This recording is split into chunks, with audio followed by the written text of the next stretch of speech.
welcome in to the Playmakers. We welcome Skylar Rolstad, a.k.a. Skyroll Sports on Twitter. Make sure you follow him to the show. Old friend, back with us. Yeah. Our soccer expert, nobody knows more than him. Covers the team for the University Daily Kansan. First off, we got some footage from the game. They played 2 games so far this spring, playing the men's club team and the NWSL FC Kansas City. Sky, I know it's early, but what have you seen from this team so far that they've done so well?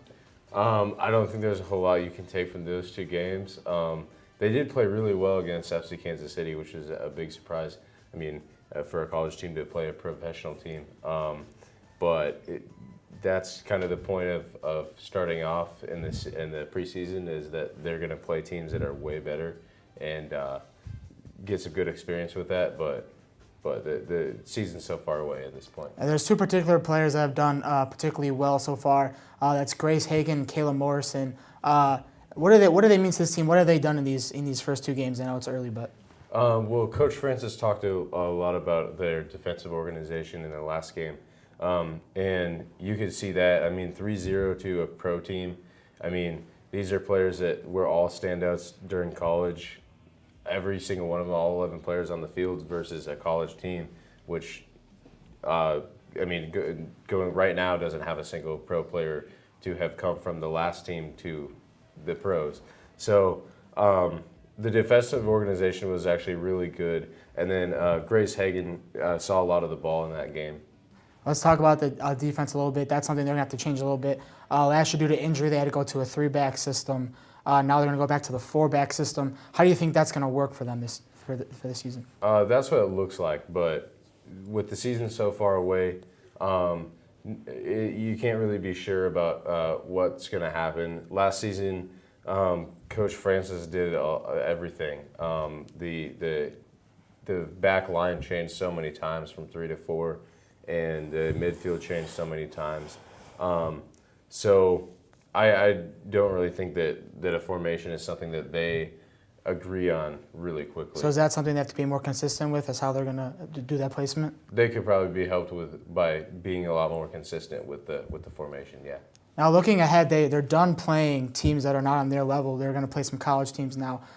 So is the 2 games against professional teams or teams in other levels, that can help them with these last 3 spring games? Yeah, it's going to help. It's going to be like when they play a college team, it's going to seem like it's so much easier because the only games that they've played so far this spring have been against teams that are ridiculously a higher level than them. So it's going to feel like a big weight is off their shoulders when they're playing college teams. Now they're playing with a lot of missing pieces. As we know, Liana Salazar graduated, Ashley Limbs as well. So who's going to fill in the void for their roles? Obviously, Salazar has a big role to fill on the team. Right now, nobody jumps out. Grace Hagan should be the person that is supposed to be doing that.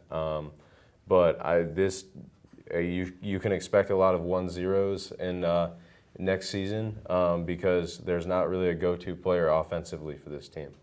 And so what are some keys for you for the season and what they need to do in the spring to really work on for them to succeed in the fall when that comes? I would say just coming up with a system that works well, a formation that works well, and being able to put the right players in the right spots so that you make up for your weaknesses and you can score goals. And I don't think that they will have a lot of trouble with defending this year, so it's all about scoring. And what system do you think would be best for them to implement?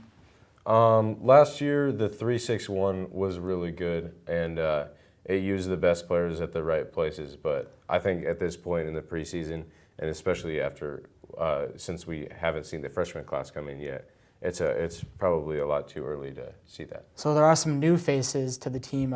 Got some good freshmen coming in for the fall, and also a transfer from Virginia Tech. Out of those new faces, who do you think is going to succeed the most in this new system? Like I said, it's probably too early to tell, but the player from Iceland that they got, who has a really long name that I am not very good at pronouncing. Iceland getting good at soccer now, international. Yeah, exactly. And she looks like she's going to be pretty good. She played with the youth national teams with Iceland, and I think that this class should be they should be improving with their recruiting as the years go on, because Rock Truck Park was just built pretty recently. Great facility, and that's a key for recruiting. Well, Sky, thank you for joining us as always. Miss you having you on the show. Make sure you come back again. Always good stuff. Make sure you read his stuff on the Kansan. Coming up after the break, we stay outside and talk baseball against West Virginia and comparing softball season to last season. Stay with us on the Playmakers.